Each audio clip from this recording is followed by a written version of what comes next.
George! And you cunts watching at home, how are you guys doing? We're doing pretty good, and we are ready to kick off Season 4 of the Oregon Blood Bowl League. It's going to be quite a season. We have 3 teams that are veterans from last season coming back in for another go at it, and we have 5 teams, is that math? Yep, 5 teams who are brand new and ready to kick some ass and probably lose horribly to the 3 seasoned teams. We'll see. We also have a brand new player, Jimmy Myers, joining us. Welcome, Jimmy. He's not here, so we can't say anything. But here we are in the teams tab, and I thought that we would go over the teams and go over the week 1 matchups. What do you think, George?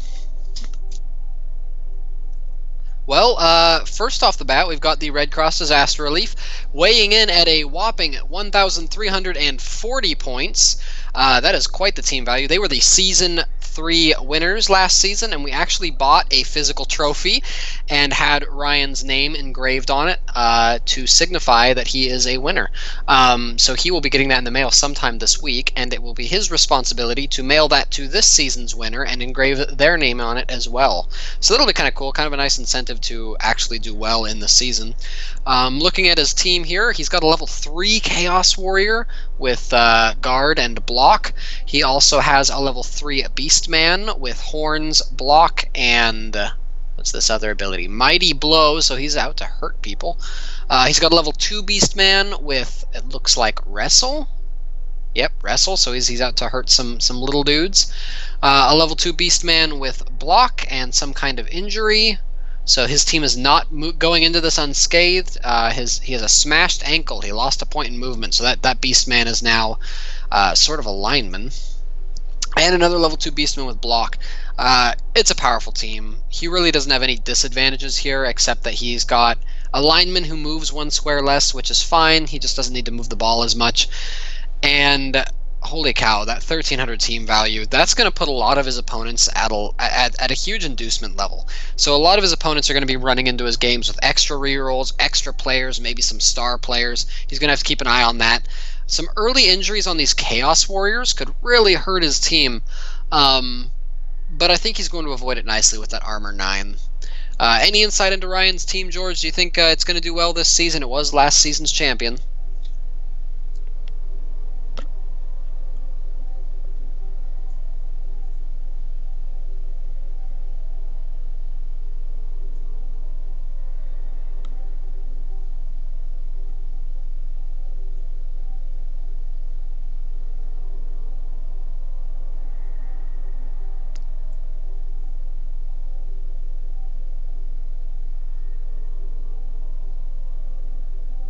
Exactly. Let's take a look at the Jurassic Park Ruffians, another team that's sort of entering the league from last season. This is Matthew's Lizardman team coming in at a score of 1,300. They took 2nd place in last season's proceedings. We've got a level 2 Skink who's got himself some block, which is an interesting ability for a skink to have. He's not going to be doing a lot of tackling, so I'm not sure what the thought was on that.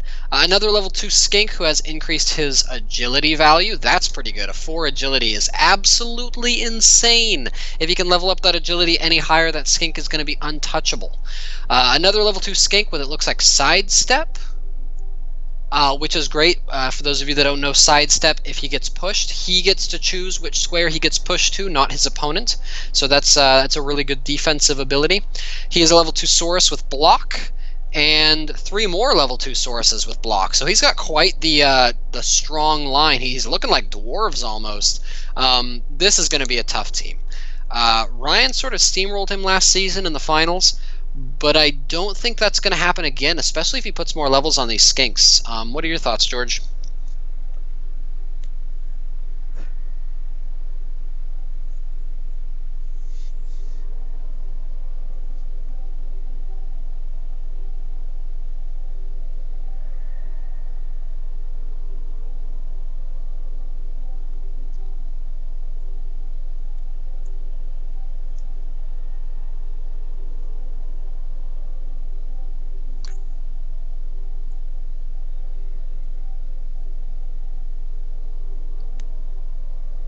My thoughts exactly, and I don't know if block on one of those skinks is the best ability to get. I can see arguments for it, but I think there were just better abilities.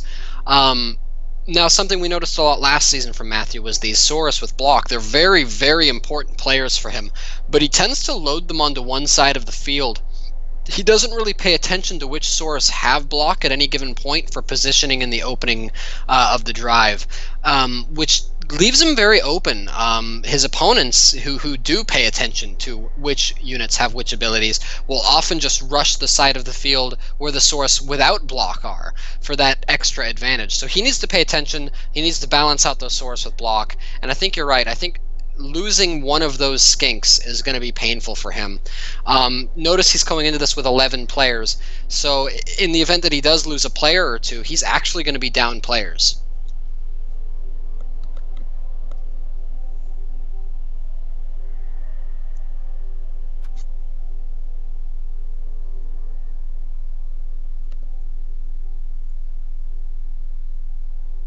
Mhm.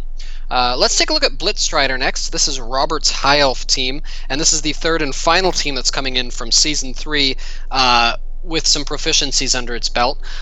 Weighing in at 1,300 team value, the same as Matthews. Robert's High Elf team took third place last season, and he is quite formidable. If Robert can figure out the optimum positioning for High Elves here, let's take a look. He's got a Blitzer level 2, and it looks like this Blitzer has Strip Ball. For those who don't know, a Strip Ball, if he pushes a player holding the ball gets dropped on the ground. Very great. He's got 2 Blitzers with Strip Ball, and his second Blitzer, level 3, also has Pro, which means once per turn, he's allowed to reroll any dice he's made without using one of the team rerolls. It's amazing. It's a free reroll for that Blitzer. It's great. He also has a level 3 thrower, so we're going to be expecting to see a lot of ball carrying action from him, and it looks like the thrower has leader and dodge, 2 great abilities. He's got a level 2 lineman with block and a level 2 lineman with guard. Now, it's going to be key positioning with that guard lineman. Let's see if he can figure out that guard should go in the middle of his front line, not on the end. Another thing that happened with Matthew, got to position those players with those key skills so that you can actually take advantage of them. Like I said, a lot of ball handling going to be going on here, a lot of early game touchdowns, I predict, if he can get that positioning down.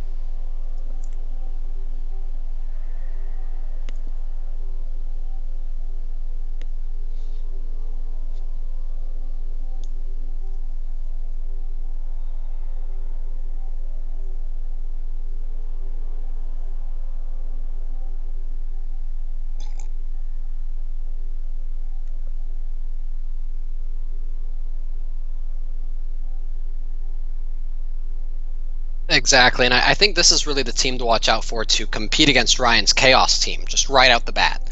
I think a team like this, it's going to get punched hard, but I think it could just easily speed around Ryan's defenses. Something else to note, only 11 players, so if he loses any of these players, he's going to be down for drives.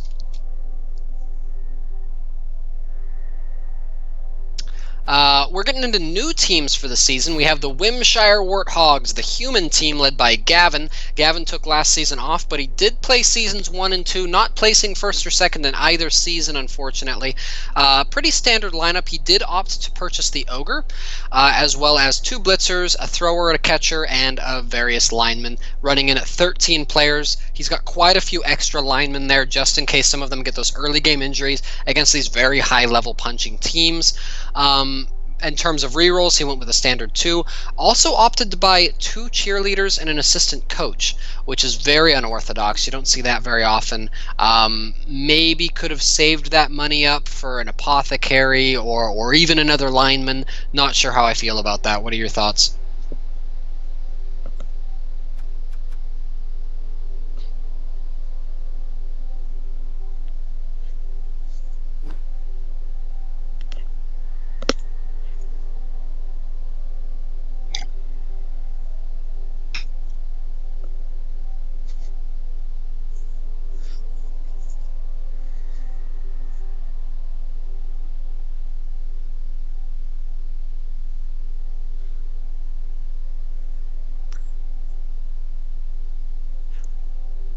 The ogre was something I forwent with my human team, but I have been playing a few AI matches as the humans lately, and it's quite a powerhouse.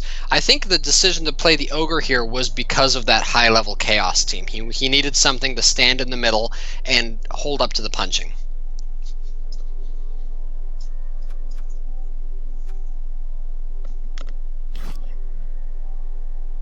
Let's take a look at the Empire Methrats, the lowest team value in the league at 990. This is my Skaven team. I opted for a Rat Ogre, similar to the Ogre. You'll also notice my naming convention. A little bit of psychological warfare here. Everyone playing in the league has a player present on my roster. I figured they won't want to hurt themselves. What are your thoughts?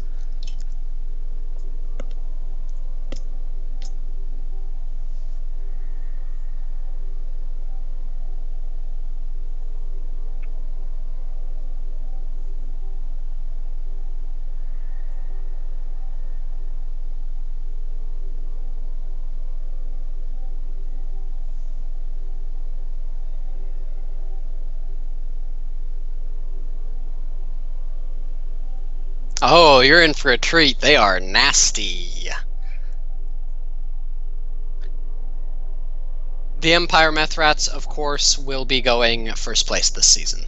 Next, we have the Green Ham Man Clan, the Orc team from newcomer Jimmy Myers, whopping in at 1,000 points. Let's take a look at his team roster. Did not opt for the Troll, which is the big guy on the Orc team, but took a few Goblins.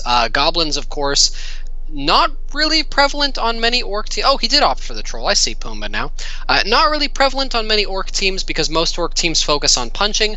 Goblin's not so great at that, but it looks like he wants a little bit of ball handling on his team. The Troll's going to be able to throw those Goblins so they can grab a ball, get thrown into the touchdown by the Troll, of course if the Troll doesn't eat them. He's got some Black Orcs, which are very strong players. Season 2 of our league was actually called Black Orc Down because Matthew's Black Orcs from Season 1 did nothing. But Black Orcs, when leveled up, get some block under their belt. They're very strong. They've got 4 strength, which is incredible. We saw Matthew's skink earlier. We commented on his skink's upgraded 4 agility, which is a very impressive. Black Orcs naturally starting at 4 strength is astounding. He's got a few blitzers. Pretty interesting lineup. You don't see very many Orc teams that take 2 goblins. It's going to be a bit more of a dodgy Orc team. What are your thoughts?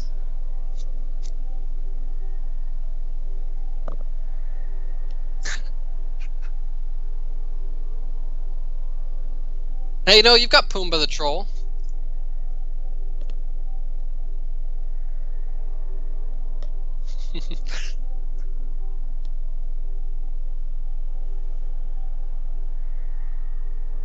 Right, and the spatula.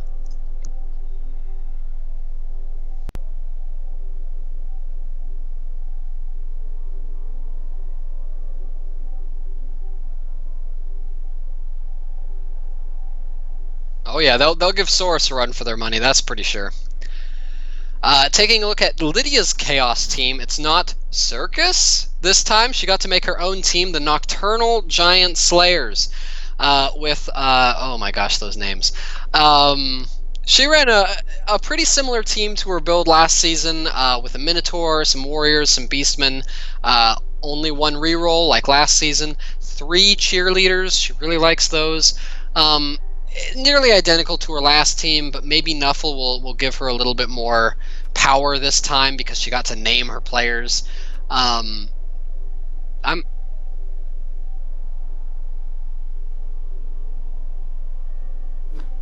Yeah, especially early on, you really want those rerolls. Your Chaos Warriors don't have block yet, your Beastmen don't have block yet. None of the players on our team have block, for that matter. This is...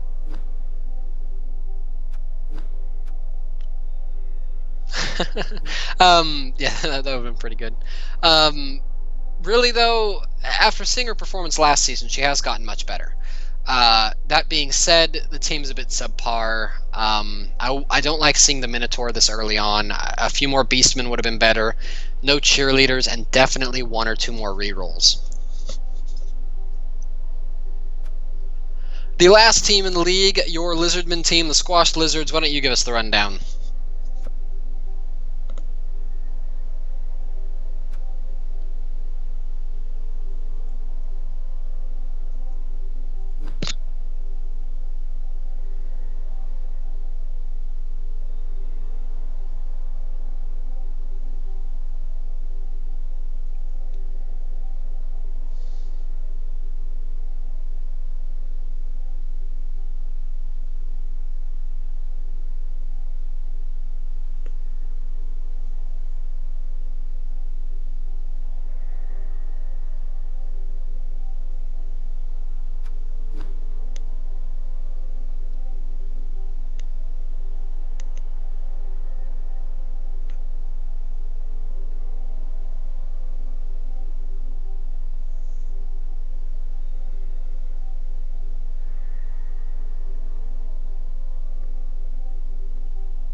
Mhm. Now the thing about fan factor is every time you win a game, you gain a fan factor for free. So your plan here is to lose 2 games so that because you bought the fan factor out the bat.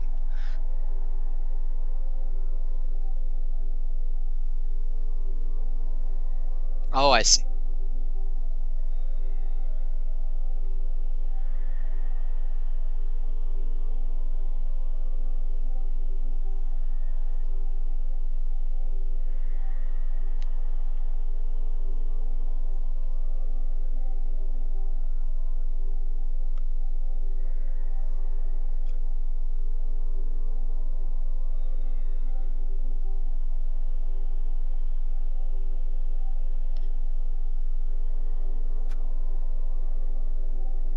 Hmm.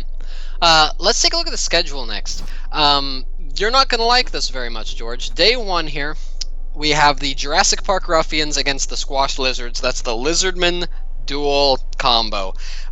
Matthew has quite the edge over you. His Lizardman team is seasoned. He's a bit of a better Lizardman player than you are. He went 2nd place last season.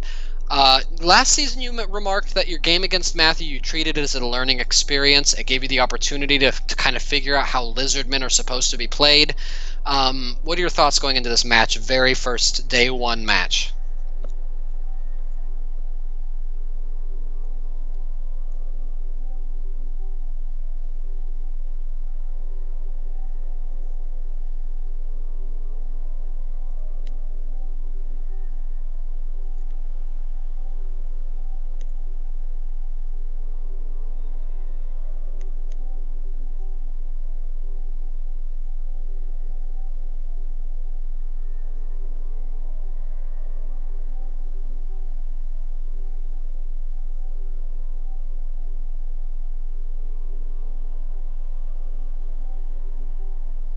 Or some star players, or a wizard, or something to give you that little edge. It's going to give you quite a bit of cash to work with.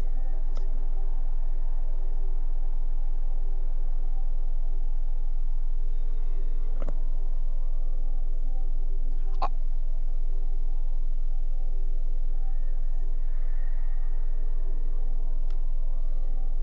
yep.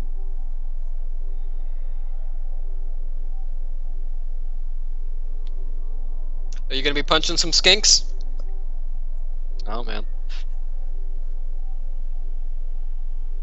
Now, are you happier playing this early, or would you have rather seen this matchup later in the season?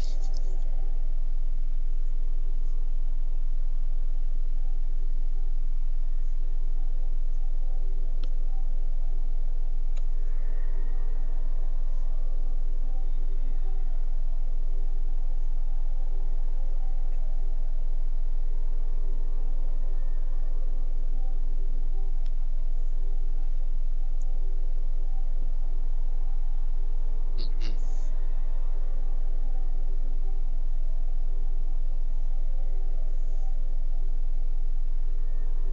Yep, yep. Predictions for this match? I think Matthew's got you 2 or 3 to 0.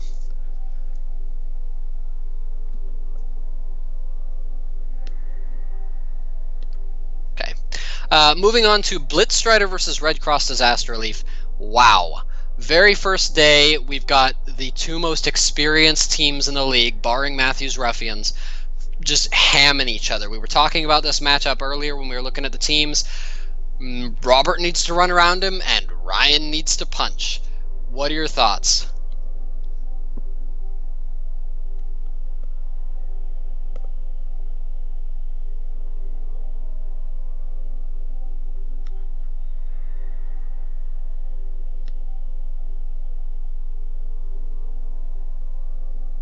Mm-mm.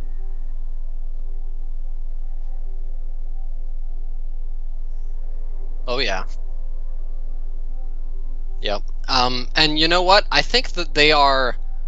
I can't speak for them, but I think they're relieved to be playing each other early rather than playing each other later when they've both farmed up some of the smaller teams. And this way, they can play each other, get each other, it's kind of squared away. They don't have to worry about playing each other for a few more weeks, and they can kind of count their losses off this match and farm the rest of their teams and kind of figure out what they need.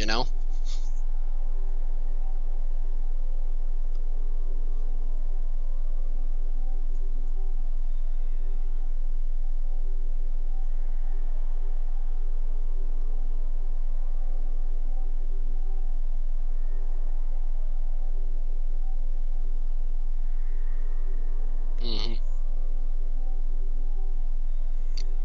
My prediction: 2-2. I think it's going to end in a draw. Next up, we've got the Wimshire Warthogs human team of Gavin's versus the Nocturnal Giant Slayers Chaos team of Lydia's. Two brand new teams. I honestly think so. Gavin has the stronger team. Lydia's team is definitely the weaker of the two, team composition wise. But Gavin took last season off and hasn't played Blood Bowl 2 yet. He's a seasoned Blood Bowl 1 player, is not used to Blood Bowl 2, and I'm not sure how familiar he is with humans, whereas Lydia had a whole season getting used to playing Chaos. I think I favor Lydia in this matchup.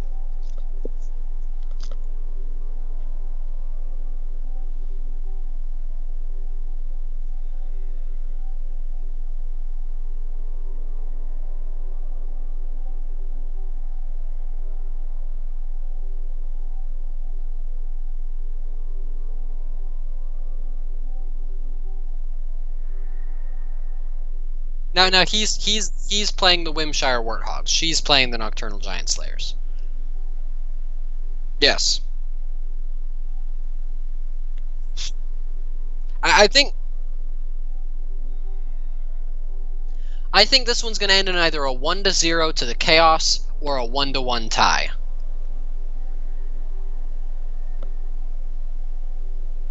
Let's see if that Ogre can get some punching in. Finally, we have the Empire Methrats, my Skaven team, against the Green player, the Greenham Man Clan, Jimmy's very first season match of Blood Bowl. Never played before. He's played a few practice matches. And I feel bad for him because I can't go easy on him. It's serious business, and I'm going to have to crush him probably 6 or 7-0.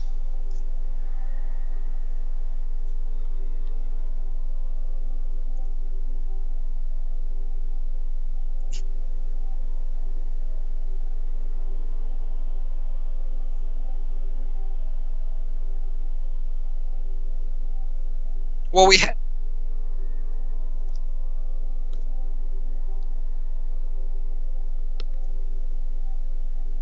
well, and we have been playing practice matches. I've been playing against him with a human team off the league, and he's been practicing with orcs. So we have played a few practice matches. He's aware of the mechanics, so he did have a leg up on you from last season, in that he has played some offline matches. Um, 6 or 7-0 was a complete joke. I think this game will probably go 1 or 2-0 or 2-1, similar to my first game against you. It's going to be a little slower, kind of easing him into Blood Bowl. And I hope that he doesn't kill any rats, because rats are so easy to kill and orcs are so strong. I'm honestly a little intimidated, more intimidated than I was going against Lizardmen. But we'll see. So that's this week. You all have until Monday to play. Please play before Monday, guys. You have a week. Talk to each other. Schedule with each other. It's not that difficult. Don't make me do it for you. I will. I don't want to. Let's not have a repeat of last season where half the games ended in draws because no one showed up. Please, thank you. We'll have 7 weeks of this round robin. We'll go to a top 4 just like last season, which me and George will of course not touch again. But that's okay because we've got this to do anyway. And this season we're actually playing for something. We have a trophy. We'll get your name engraved on it if you win. Don't let Ryan keep it for another season. He doesn't need that added to his ego.